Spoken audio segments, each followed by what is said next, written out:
ஆனா இன்னைக்கு ஒரு சொட்டு தண்ணீர் கூட வரல. ஆனா இதை பத்தி இருக்கக்கூடிய முதலமைச்சர் வாயை திறந்து பேசுறாரா? பேச மாட்டேங்கிறாரு. அவருக்கு இருக்கக்கூடிய ஒரே கவலை என்ன? திமுக மேல என்ன பொய் வழக்கு போடலாம், என்ன பொய் கேஸ் போடலாம்.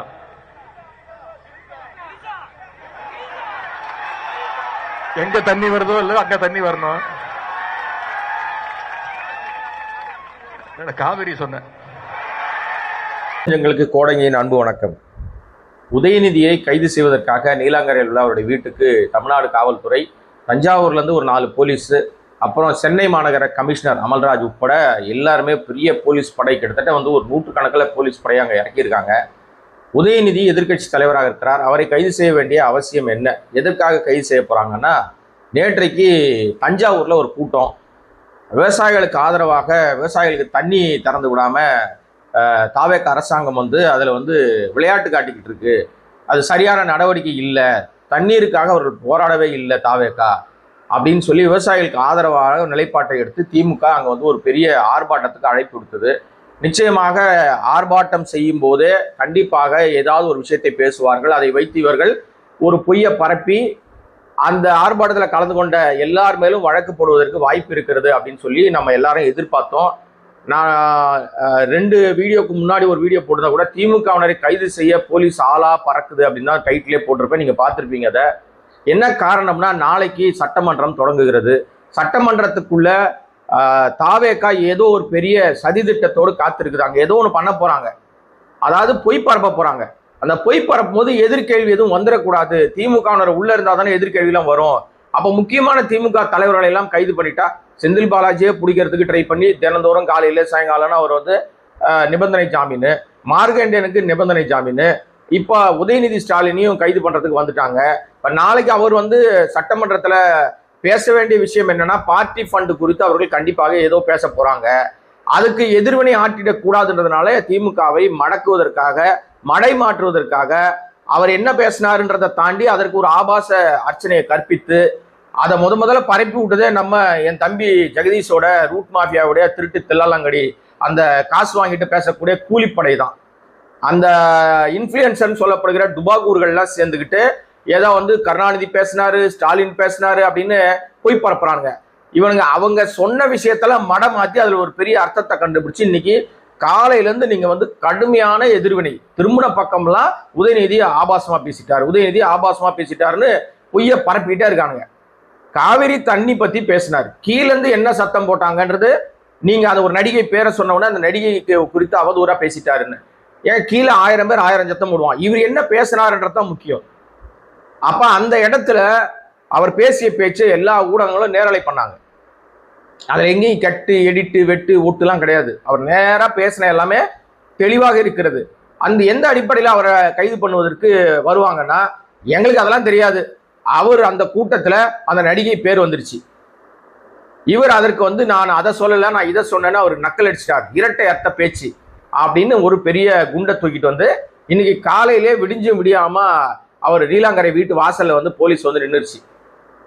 தாவேகா தமிழ்நாடு முழுக்க இந்த உதயநிதி எதிர்த்து போராட்டம் பண்றாங்களாம். என்னப்பா அறிவு ஏதாவது உங்களுக்கு இருக்காடா? நீங்க தானே ஆளுங்கட்சி. இதுவரைக்கும் உலகத்திலேயே எதிர்கட்சியை எதிர்த்து ஆளுங்கட்சி போராட்டம் நடத்தியது இந்தியாவிலே தமிழ்நாட்டில் மட்டும்தான். அது தாவேகா இந்த தற்குறி கும்பல் தான், வேற யாரும் கிடையாது. அவங்க சட்ட ரீதியா நடவடிக்கை எடுக்கிறேன்னு போலீஸ் போயிடுச்சு. என்னத்துக்கு ஆர்ப்பாட்டம்? ஆணி புடுங்குற ஆர்ப்பாட்டம். நீங்க எதுக்காவது காவிரி பிரச்சனைக்காக ஆர்ப்பாட்டம் பண்ணீங்களா? தாவேகாவினர் எங்கேயாவது ஆர்ப்பாட்டம் பண்ணாங்களா? ஏதாவது ஒரு புள்ள புடுங்கி இங்க போட்டாங்களா? காவிரியை தண்ணி திறந்து விடுன்னு கர்நாடகத்தை எடுத்து ஏதாவது போராட்டம் பண்ணாங்களா? இல்ல. விவசாயிகளுக்கு ஆதரவா எங்கேயா போராட்டம் பண்ணாங்களா?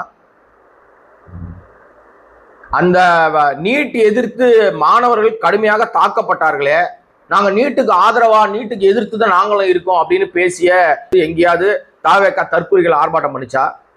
மாணவர்கள் கடுமையாக தாக்கப்பட்டதை கண்டித்து எங்கேயாவது ஆர்ப்பாட்டம் பண்ணாங்களா? பாஜக அரசாங்கத்தை எதிர்த்து எதுக்காவது இது நம்முடைய உரிமை, மாநில உரிமை. இதை நீங்க வந்தே மாதர சர்ச்சை வந்துச்சு. வந்தே மாதர சர்ச்சையில நாங்க அந்த 2 ஸ்டான்ஸா பாட மாட்டோம், அது இஸ்லாமியர்களை அவமதிக்கிற செயல், அதனால நாங்க அந்த பாட மாட்டோம் அப்படின்னு ஏதாவது இவங்க ஆர்ப்பாட்டமா போராட்டமா அறிவிச்சாங்களா? இந்த தாவேகாவை தான் கேட்கிறேன் நான். எதுவுமே பண்ணல. ஆனா இன்னைக்கு தமிழ்நாடு முழுக்க பொய்யாக ஒரு வழக்கு, பொய்யாக ஒரு கேஸு, ஆர்ப்பாட்டம். என்னடா உங்க லாஜிக்கு? ஆக்சுவலா என்னன்னா, உதயநிதி அந்த மேடையில எல்லாரையும் வச்சு கதற விட்டது மட்டும் இல்லாம இந்த கேபினெட்டையே ஜோக்கர் கேபினெட்னு சொல்லிட்டார். திருட்டு லாட்டரி விற்கிற ஒரு அமைச்சர், திருட்டு விசிடி வித்த ஒரு அமைச்சர், பிளாக்ல டிக்கெட் விற்கிற ஒரு அமைச்சர், உருட்டு கட்டையிலோட சுத்திட்டு இருக்கிற ஒரு அமைச்சர், எல்லாத்துக்கும் மேல போதை பவுடர் அமைச்சர், இப்படி மொத்த கேபினெட்டுமே ஒரு ஜோக்கர் கூட்டமாக இன்னைக்கு தமிழ்நாட்டில் அமைஞ்சிருக்கு. உருட்டுக்கட்ட அமைச்சர்னு ஒருத்தர் சொல்லிட்டாரு, கள்ள லாட்டரி விற்கிறவன் ஒருத்தர் சொல்லிட்டாரு, அந்த பிளாக் டிக்கெட் விற்கிறவன் ஒருத்தர் சொல்லிட்டாரு, போதைப் பொருள் பார்ட்டின்னு ஒருத்தர் சொல்லிட்டாரு. எல்லா அமைச்சர்களா இருக்காங்க ஜோக்கர் அமைச்சர்கள். ஆமா, இந்த கேபினெட்டை ஜோக்கர் அமைச்சரவைன்னு பேசிட்டாரு. இதெல்லாம் அவரு உதயநிதி பேசுற பேச்சுன்ட்டு சாராம்சம். இதெல்லாம் வைரலா போயிடுச்சு இல்ல. இதெல்லாம் மடமாத்தணும்னா இன்னைக்கு அவர் பேசின பேச்சு எல்லா இடத்துலயும் மடமாத்தினான்னு நினைச்சிட்டு இப்ப கைது. இப்ப காலையில இருந்து ஊடகங்கள் என்ன போயிட்டு இருக்கு, பிரேக்கிங்ல என்ன போகுது, எல்லா ஊடகத்தை எடுத்து பாருங்க, மெயின் ஸ்ட்ரீம் சேனல் எல்லாத்துலயுமே உதயநிதி கைது, ஆபாசமா பேசிட்டாரு. என்ன ஆபாசமா பேசினாரு தெரியாது, அவர் என்ன அசிங்கமா பேசிட்டாரு தெரியாது, ஆனா ஆபாசமா இரட்டை அர்த்தத்துல பேசிட்டாரு. அதனால அவர் கைது பண்றதுக்கு வந்துட்டாங்க, அவர் கைது பண்ணப்படுவார். இப்போ நீதிமன்றத்துக்கு அவசர வழக்காக திமுக எடுத்துட்டு போயிருக்கு. நாங்க பேசுறது காவிரி நீர் பிரச்சனை பத்தி பேசணும்.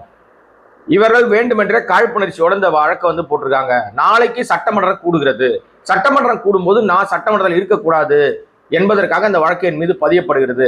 ஆகவே இந்த வழக்குல எந்த காரணம் கொண்டு என்னை கைது செய்வதிலிருந்து விலக்களிக்கணுன்ற மாதிரி ஒரு அவசர வழக்காக நீதிமன்றத்தை நாடி இருக்கிறது திமுக. 12 மணிக்கு மேல விசாரிக்கிறேன்னு சொல்லியிருக்காங்க. நான் இப்ப பேசிக்கிட்டு இருக்க இந்த நேரத்துல கைது செய்திருக்கலாம், செய்யாமலும் வந்து அந்த நீதிமன்றத்துல வழக்கு விஷயத்துக்காக காத்திருக்கலாம், என்ன வேணாலும் நடக்கலாம். நீதிமன்றத்துல கைது செய்ய உத்தரவிடுவார்களா அல்லது அவருக்கு ஜாமீன் கொடுப்பாங்களானோ நமக்கு தெரியாது. நீதிபதிகளுடைய முடிவுக்கு இடையில நீங்களோ நானோ எதுவும் பண்ண முடியாது. ஏன்னா மார்கண்டேயன் எம்எல்ஏக்கு ஜாமீன் கிடைச்சிரும்னு எதிர்பார்த்தாங்க, அவர் கைது செய்யப்பட்டார். இப்போ நிபந்தனை ஜாமீன் வந்துருச்சு. இவங்களுக்கு திமுகவினரை பழி வாங்கணும். ஏன்னா அந்த மேடையிலே அவர் சொன்னாரு, திமுகவினரை எப்படி பழி வாங்கலான்னு, என்ன கேஸ் போடலான்னு காத்துக்கிட்டு இருக்கு தாவேக அரசாங்கம்னு சொன்னார். அதுதான் அதோட வெளிப்பாடு தான் இதெல்லாம். இப்ப இன்னொரு விஷயம் என்னன்னா, தொடர்ச்சியாக இவர்கள் இதை பரப்பி விடுவதற்கு என்ன காரணம்னா, நாளைக்கு நடக்கிற அசம்பிளில தாவேகா ஏதோ ஒரு பெரிய அஜெண்டா வச்சிருக்கு. அது அஜெண்டா மட்டும்தான் வெளியில தெரியணும், எதிர்கேள்வி வந்தா அதெல்லாம் மறைஞ்சிரும்ன்றதுனால ஒட்டுமொத்தமாக திமுகவினரை திசை திருப்புகிற வேலையை செய்கிறது இந்த அரசாங்கம்.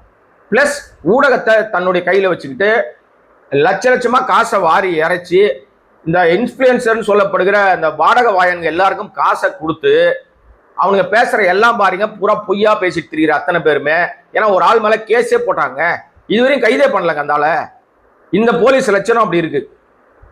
இப்ப நீ நல்லா கவனிச்சு பாருங்களேன், நீங்க இந்த தாவேக அரசாங்கத்தை விமர்சிக்கிற எல்லாரையும் ஏதோ ஒரு கேஸை போட்டு பொய் கேஸை போட்டு கைது பண்ணுவது தயாராகிட்டே இருக்கிறாங்க.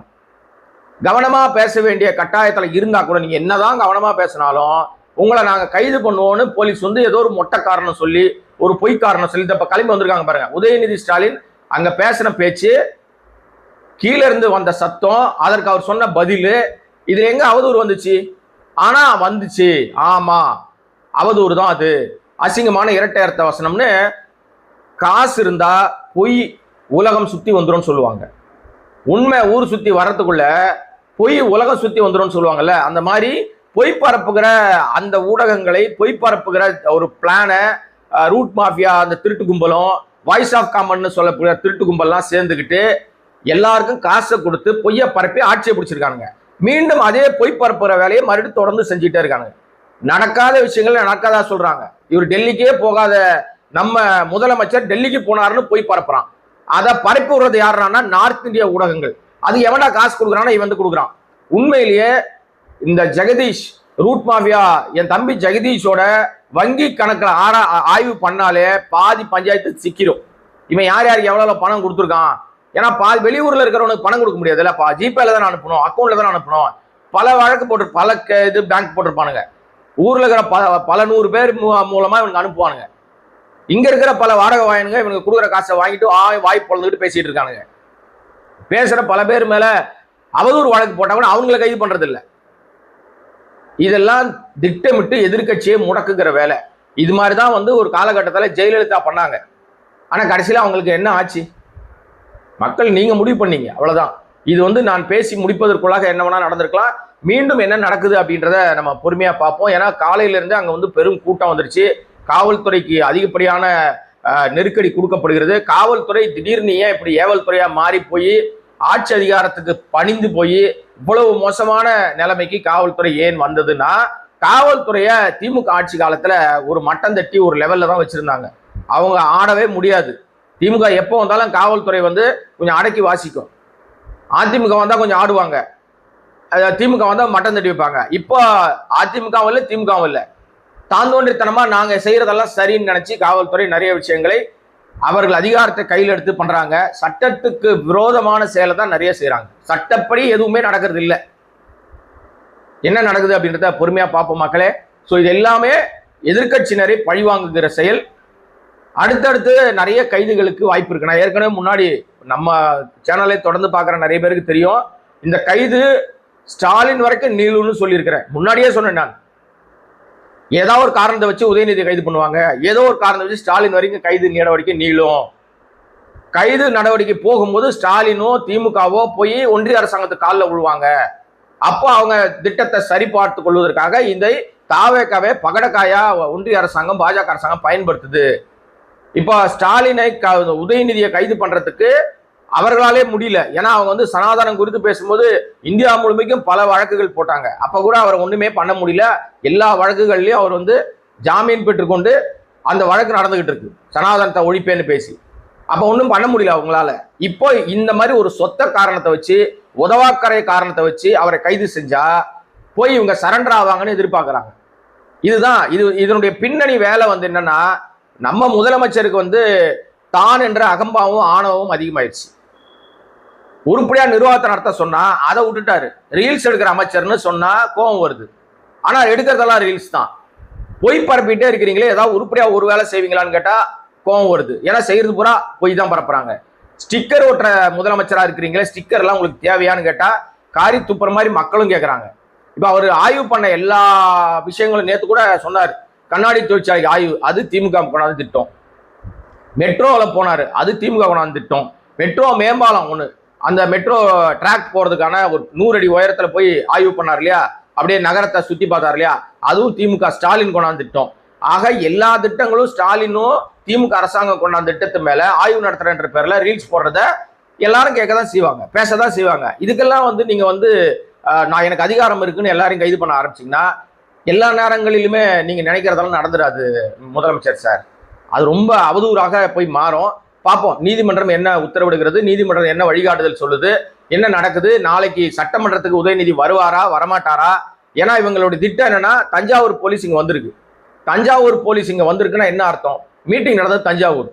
வேண்டுமென்றே தஞ்சாவூருக்கு ஒரு ஓட்ட வண்டியில கூட்டு போவாங்க உதயநிதியை ஒருவேளை கைது செய்தால். அவருடைய உடல் நலனில் அக்கறை இல்லாமல், பாதுகாப்பு விதிகளை பின்பற்றாமல் உதயநிதி அலைக்கழிக்கப்படுவார். உடல் ரீதியாக அவருக்கு மிகப்பெரிய ஆபத்து விளைவிப்பதற்கு கூட வாய்ப்பு இருக்கிறது. உதயநிதி உயிருக்கு கூட ஆபத்து விளைவிக்க வாய்ப்பு இருக்கிறது. சோ இது எல்லாத்தையும் கருத்தில் கொண்டு திமுகவினர் என்ன முடிவெடுக்க போறாங்கன்னு தெரியல, திமுக வழக்கறிஞர் என்ன முடிவெடுக்க போறாங்கன்னு தெரியல, நீதிமன்றத்துல என்ன நடைமுறைகள் பின்பற்ற போதுன்னு தெரியல. இது எல்லாத்தையும் பொறுமையா பார்க்கணும். இந்த வழக்கு நிச்சயமாக கைது செய்யப்பட்டால் அங்கதான் கொண்டு போவாங்க. எங்க? தஞ்சாவூருக்கு. நீங்க சென்னையில இருந்து தஞ்சாவூர் போனா எத்தனை மணி நேரம் ஆக பாருங்க. சொகுசு வாகனத்தெல்லாம் கூட்டு போக மாட்டாங்க. போலீஸ் வாகனம், அதுவும் குப்பையா இருக்கிற ஏதோ ஒரு வண்டியை கூப்பிடுவாங்க. அந்த வண்டியில தான் நாங்கள் அழைச்சிட்டு போவோம்னு சொல்லி அழைச்சிட்டு போவாங்க. இதெல்லாம் இவர்கள் செய்வதற்கு வாய்ப்பு நிறைய இருக்கு. என்ன பண்றாங்கன்னு பொறுமையா பார்ப்போம். இந்த வீடியோ பேசிட்டு இருக்கும்போதே நமக்கு ஒரு அவசர தகவல் ஒன்று. ஏன்னா வந்து உதயநிதியை வந்து கைது செய்து விட்டார்கள். போலீஸ் வாகனத்தில் அவரை ஏற்றிட்டாங்க. அவரை நிச்சயமாக கைது செய்து தஞ்சாவூர் கூட்டு போறாங்க. ஒரு பக்கம் வழக்கு, ஒரு பக்கம் இவர் கைது செய்யப்பட்டிருக்கிறார். ஏற்கனவே நம்ம சொன்ன மாதிரி தான், கண்டிப்பாக உதயநிதியை சட்டமன்றத்திற்குள் உள்ள சேர்க்க விடாம தடுப்பதற்காக இந்த கைது நடவடிக்கை. ஏன்னா பயம். உதயநிதி வந்து சட்டமன்றத்திற்குள் இருந்தா தாவேகாவனருடைய பேச்சுக்கு, குறிப்பாக பேசாத இருக்கிற மௌனசாமியாரா இருக்கிற நம்முடைய முதலமைச்சராக இருக்கிறார் இல்லையா, அவர் குறித்து இவர் எதுவும் எதிர்த்து பேசிடுவாரு, அவங்க பேசுற விஷயத்துக்கு பதில் சொல்லிடுவாரு, ஏன்னா எல்லாத்துக்கும் கவுண்டர் அடிக்கிறார் இல்லையா, உடனுடனே எடுத்து பேசிடுறாரு.